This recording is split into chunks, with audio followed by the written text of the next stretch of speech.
Now let me ask you, have you heard of these names? I've written them down here. Maya Angelou. Anyone heard? Oh, you have. Very good. One person. Two. Three. Yep. Oh, I hadn't. She mentored Oprah Winfrey, who of course is one of the world's famous talk show hosts. Okay, let me try you on this one. Father Michael Van der Peet. Anyone on this one? Mentored Mother Teresa, would you believe? Met her at a bus stop. Got talking to her and they continued that conversation, and he had an incredible impact, obviously, on her life. Let me try you with another one. Excuse me, I'll have trouble pronouncing this one. Gopal Krishna Gokhale. No go? Mentored Mahatma Gandhi, who in turn, didn't realise this, via his writings, mentored Nelson Mandela. It's an amazing influence, isn't it? And then what about this one? Michelle Robinson. That's more average name. That's right. Very good, Jim. I did not know that. Michelle Robinson actually was allocated Barack Obama during a time that he started off at a law institute, and apparently they had some summer program, and she was allocated to mentor him during that time, and of course ended up marrying him, which is the ultimate mentoring, I guess. And I looked at these names. I Googled them, of course, and I thought, isn't it interesting? People who we barely know, if we know at all, have had an impact on people who have impacted our world in significant ways. An author by the name of Sarah Zar said this. I liked it.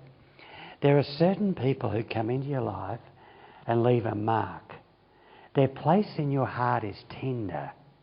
Just hearing their names pushes and pulls at you in 100 ways. And when you try to define those 100 ways, words are useless. Now, I'm wondering, can you, my glasses are fogged up, can you think of a particular person who has marked you in a way that you will never forget, and even to this very day? I think of my dad. He really marked me. And there are a couple of others along the way. And then I reversed that question and I asked the question, do I want to be a person who may be insignificant in the sight of the rest of the community or the rest of the world, and yet mark a person in such a way that the spread of the impact of their life will be ginormous? If there's any parents here this morning, you have to say amen to that. Isn't it true we want to mark our kids? When you get to my age with the grey hair, it's your grandkids. And then there's your family. And do you ever think, I want to make an impact? Because the character we're going to look at this morning did exactly that. In fact, he marks you where you sit even now. But it starts off not with this particular character, but it starts off with a different story. And I want you to picture in your mind a Palestinian dusty road outside of Jerusalem. And you see a crowd, an angry crowd, gathered in a circle. And as you near the scene, you see that they're hurling rocks and stones down on this innocent victim there. And despite his futile attempts to stop the rocks from damaging his body, he can't. And eventually, of course, you know who that is. That's our friend Stephen, terribly martyred. But standing over to the side here, and you know this story well, is a young man, and there's a pile of clothes around him, probably the coats and the outer garments of those people who are executing or who have executed Stephen. And you can almost see a wave of gratification go across his face as he sees this man breathe his last breath. And you can almost hear him saying under his breath, as Stephen says, "Hold not this sin against them." You can almost hear Saul saying underneath his breath, "Our sin? It's you that are the sinner." And he walks away from that scene. And as you know, Saul was to unleash a reign of terror throughout the early church.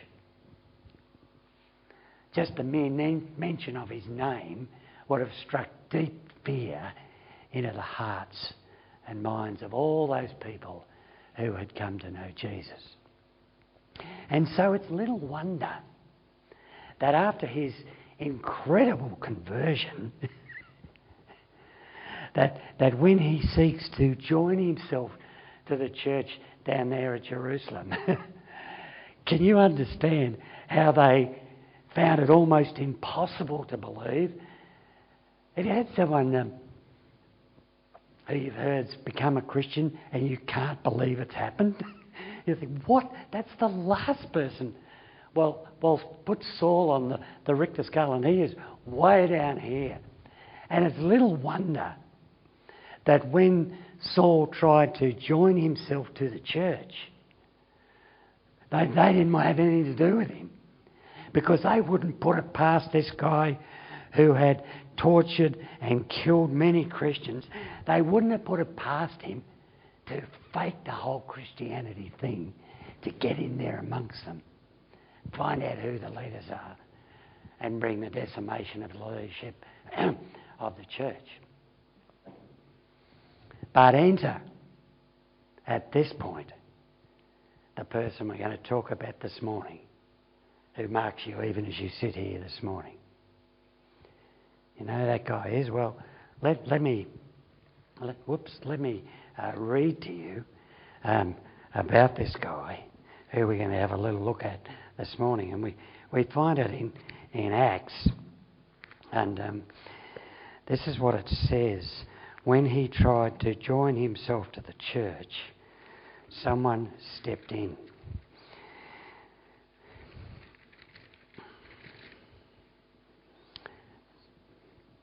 Oops, over here, sorry.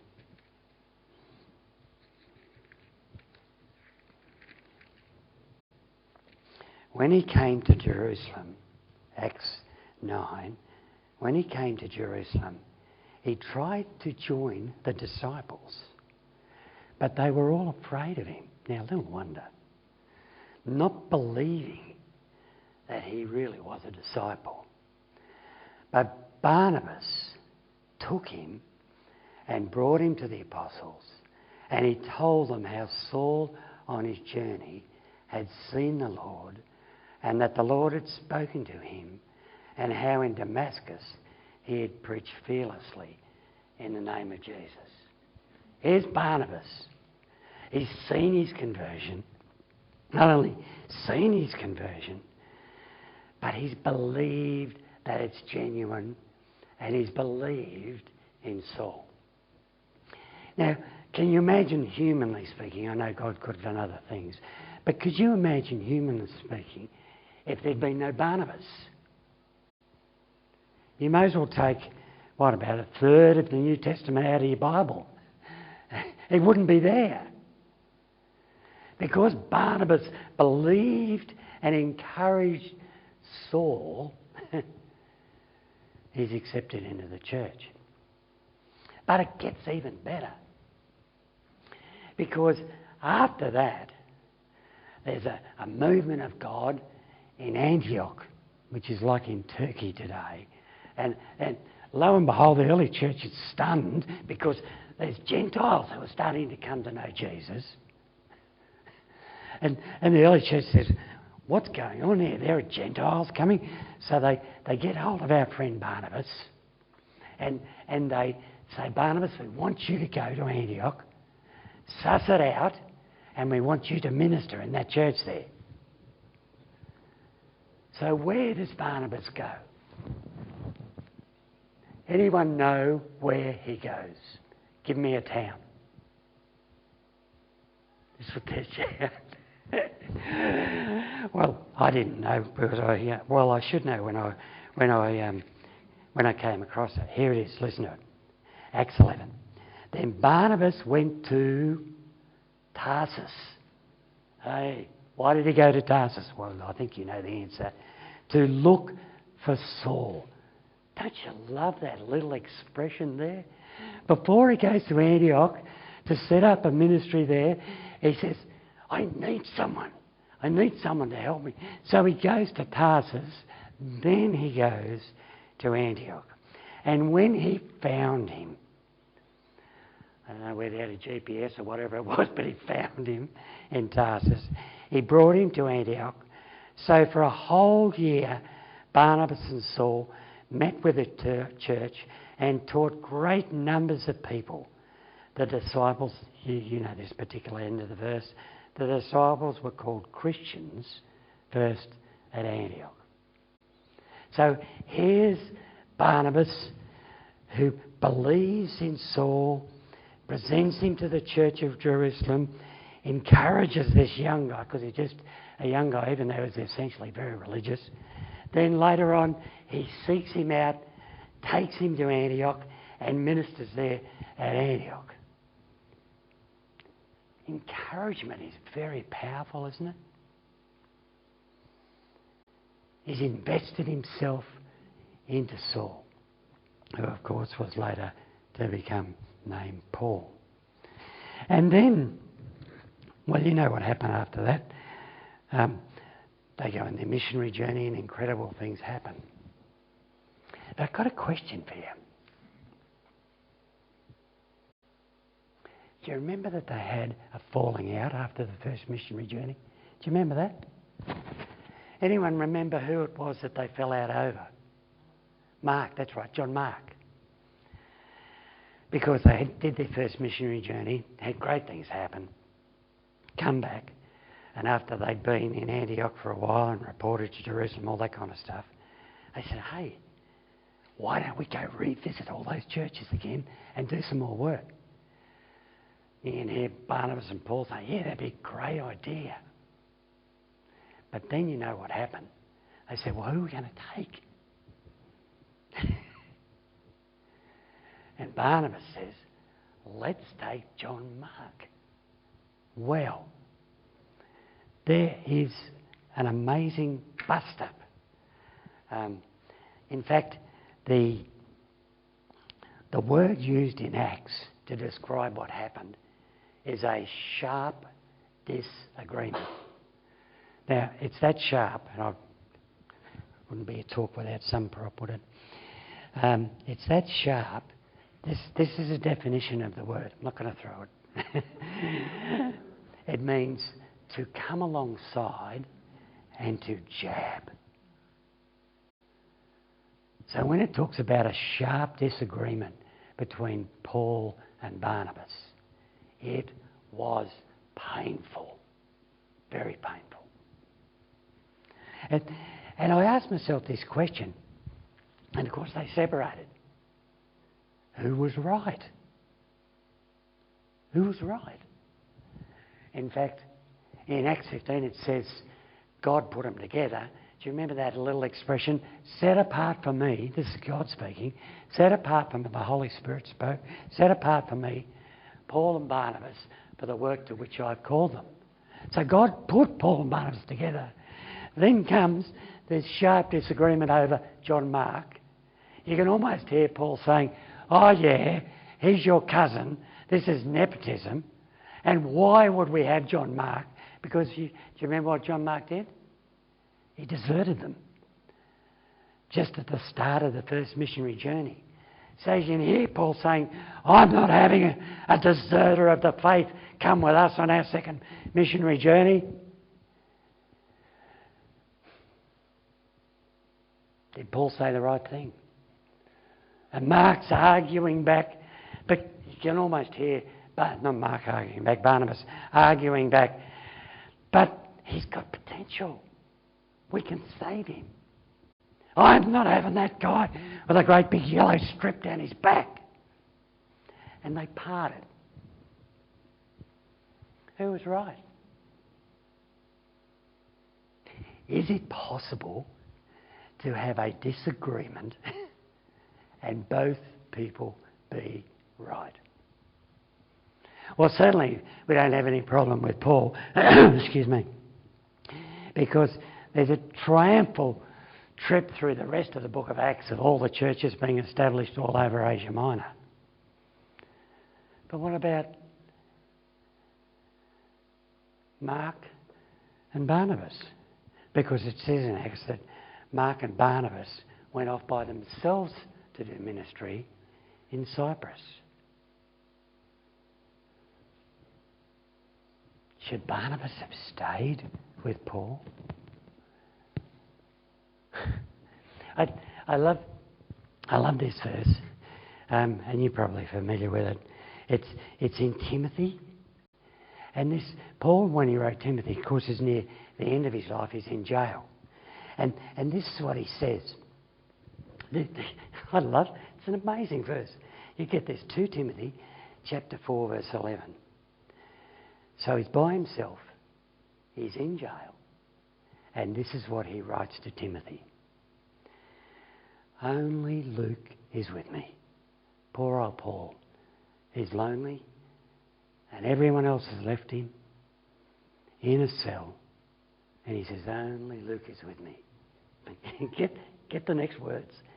Get Mark and bring him with you, because he is helpful to me in my ministry. What, did I read that right? Did I? Is this Paul saying, no, it can't be the same Mark, surely. Get Mark the deserter. Get Mark the guy who had a yellow strip down his back. Get Mark the guy who was full of fear. Get Mark. What do you want him to do? I must have wanted him to take up the collection at church. No, because he is helpful to me in my ministry. Isn't that amazing? Can you see the power of encouragement? Here is Barnabas, who gets beside this young guy who everyone says he's faking it, and he believes in him. And that belief led to the rest of the book of Acts, even though they parted.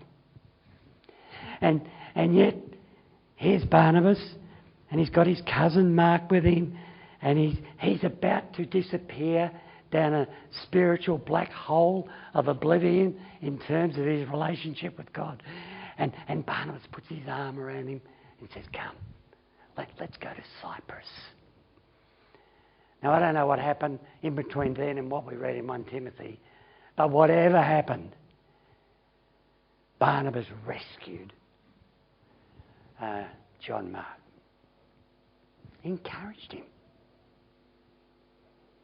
him. Do you see encouragement as powerful? Here's another question. Give me this one. I know you Bible scholars, you ready? What was Barnabas' name? It's an unusual question. Yes?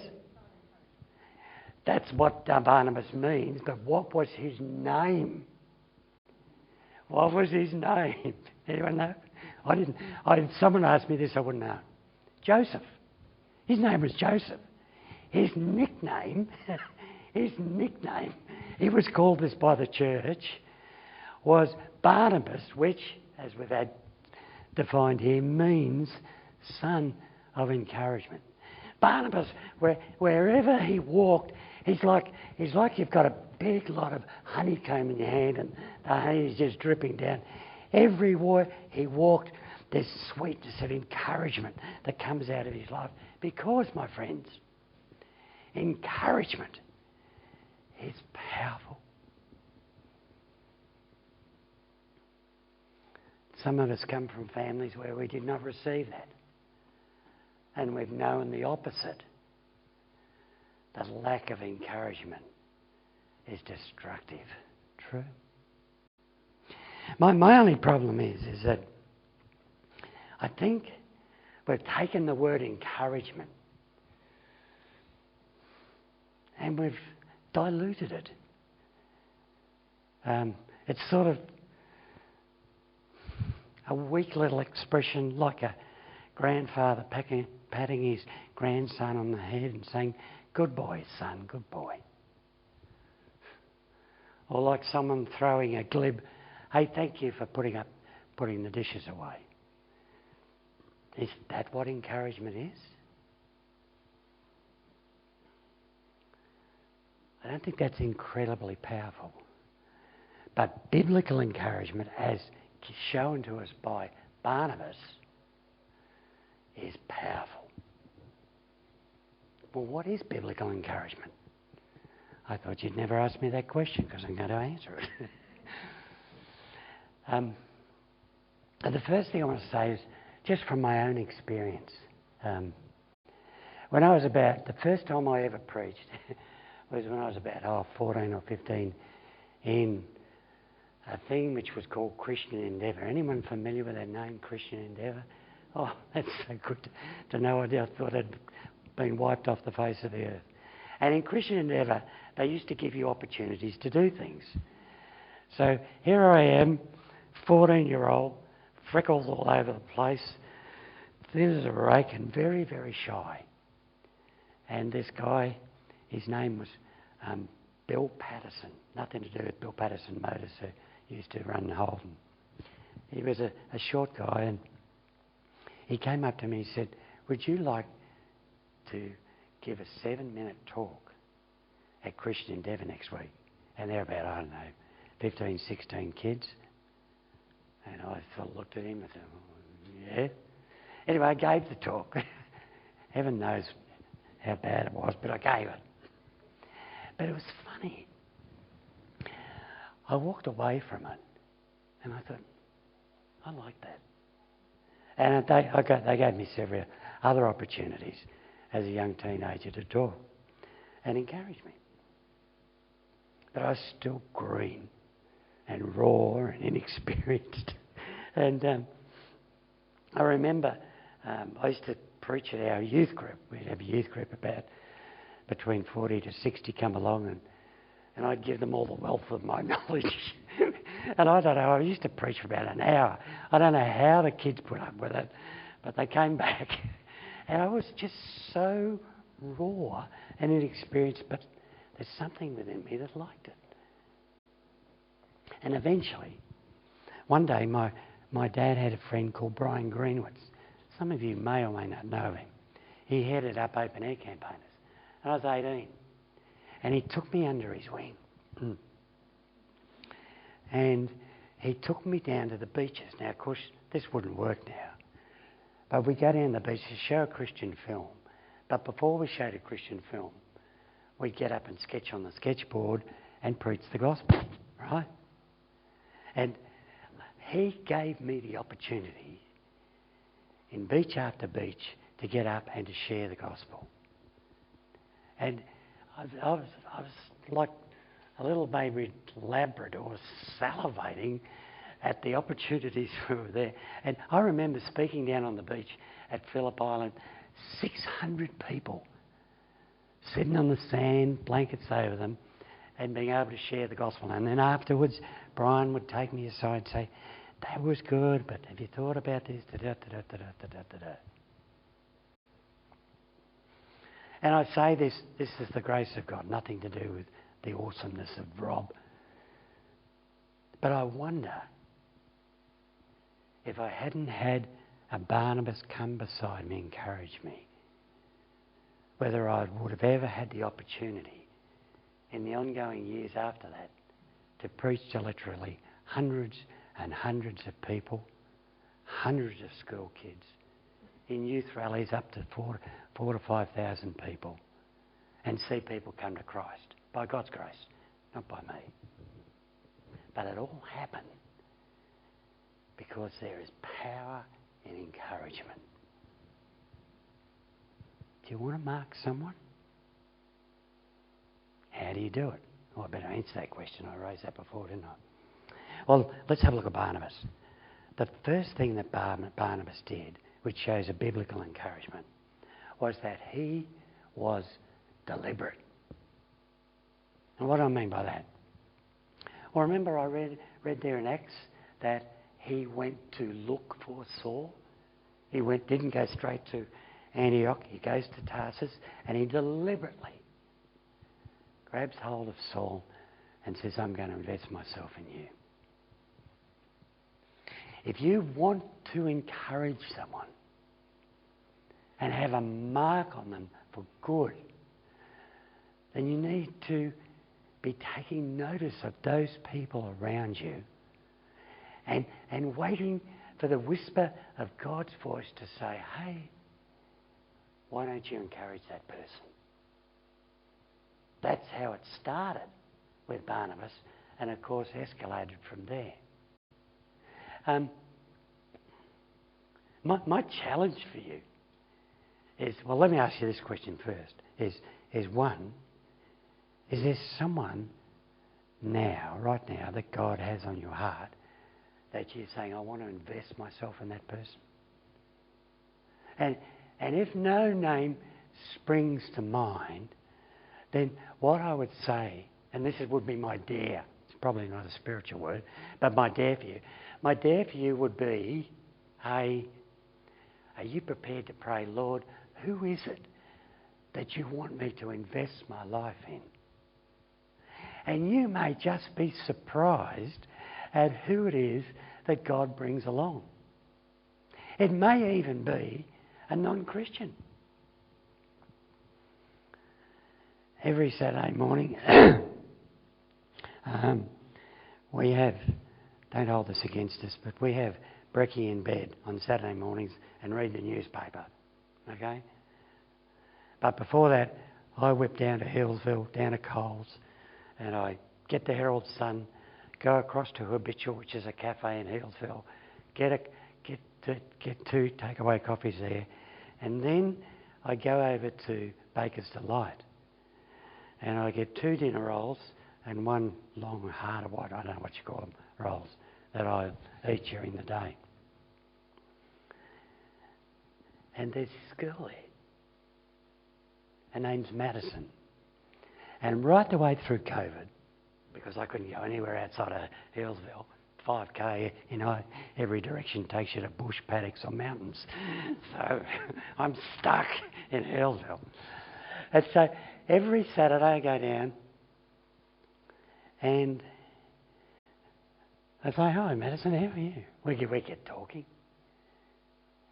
She's one of 6 girls in the family. She's the youngest. She loves her older sisters. She just finished her exams last week. She's wondering what she's going to do next year. And all of this came about simply by me being deliberate in getting to know and to talk to her. And I am just waiting for a God moment where I can say something to encourage her. Not a glib, oh, you're so good at Brumbies or Baker's Delight, but say something which is going to mark her. I could take you to Lockavore, because I live in cafes, take you to Lockavore in Lilydale, and I could introduce you to another young lady there who's doing nursing and who is doing that so she can be an ambulance driver. I could introduce you to another guy there who's at uni and he's just filling in his time at Lockavore, that's a bakery in Lilydale. And it's not hard to be deliberate in getting to know a person and then waiting for that moment when God will give you an opportunity to encourage. I'm not even talking about sharing Christ.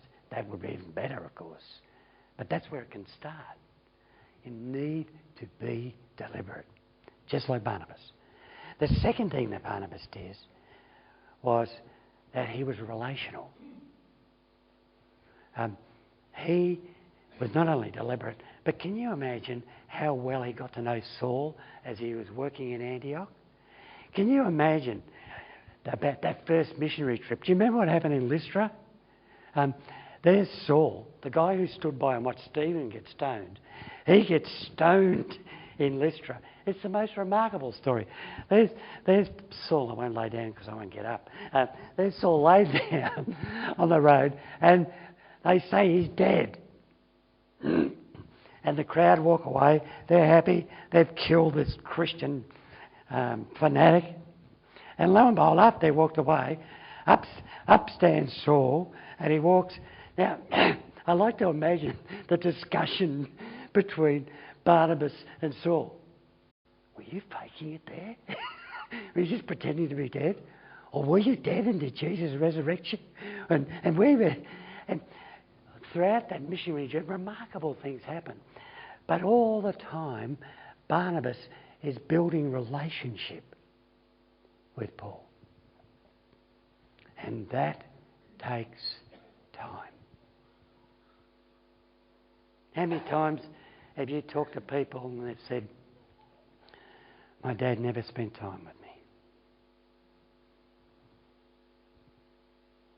My mum was always too busy. But we want to mark people. We not only need to be deliberate like Barnabas, but we need to build relationship via time if we're going to have an impact on them. One of the best blessings for us in the COVID thing was Eli, who was sitting with us before, and he's out the back there. I homeschooled. I actually homeschooled. I'm quite proud of myself. And because we're allowed to do that because our youngest daughter and son-in-law live up in Healesville. So every Tuesday and Thursday, Pam and I would do some homeschooling. I had to make up all kinds of games. I had to bribe him with lollies. I had to make up games with Lego because he loves Lego. Also, he would learn his tables. And you say to yourself, what a waste of time. No, it's not. It's time where I can rub off my life on my grandchild. That's the principle of real encouragement. Let me read you a quote from John Mark Comer. He says, this is from his book, Ruthless Elimination of Hurry. I hope you're impressed. I'm reading this without my glasses. Our job is to make the invisible God visible, to mirror and mimic what he is like in the world. And that's what happens.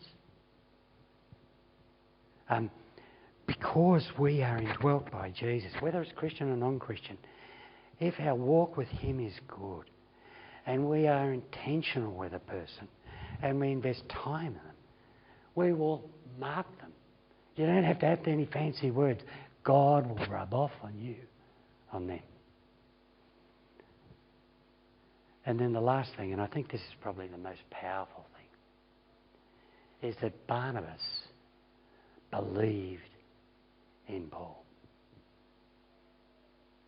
Do you know what it means to have someone to believe in you? Can you see, Barnabas not only believed Paul's story about his conversion, but he'd seen what he was like, and he saw him not for what he was, but for who he was to become. And when we believe in someone, we're not believing them just because of what they are now, but we're believing in them because we see what they could become. Like, take Jesus. I don't know whether I would have chosen 4 tradies like Peter, Mark, Peter, John, and Andrew, and the fishermen. And he believed them and dared to believe that they could establish the church, which we benefit from this very morning. Would you have chosen a cheating tax collector like Matthew? Would you have chosen an introvert and a doubter like Thomas? Why did Jesus choose these people? Apart from him being the Son of God. But he showed us this pattern that if we are to mark someone, then we are to believe not only in what they are now, but to believe in what they can become. He believes in you. He's chosen you and he's chosen me. And I don't know about you, but I know me. And I'm thinking, why on earth would Jesus choose me when I've got this track record of this? I'm not going to tell you, but you know what I mean. And yet he's believed in me. And he believes in you. And I don't know, maybe there's someone here this morning or someone who's going to watch this on our website. But that applies to non-Christians as well. You were a non-Christian once, weren't you? Just like I was. And Jesus called us to himself, and he believed that we could become something for which he's called us to do. And no matter what you are doing at this particular stage in your life, he's called you to it. And he believes that you can be even better. And just as Jesus marks us, so we in turn mark others. Can you remember those three things? I bet you can't. 1, be deliberate. 2, take time. And 3, express belief in that person.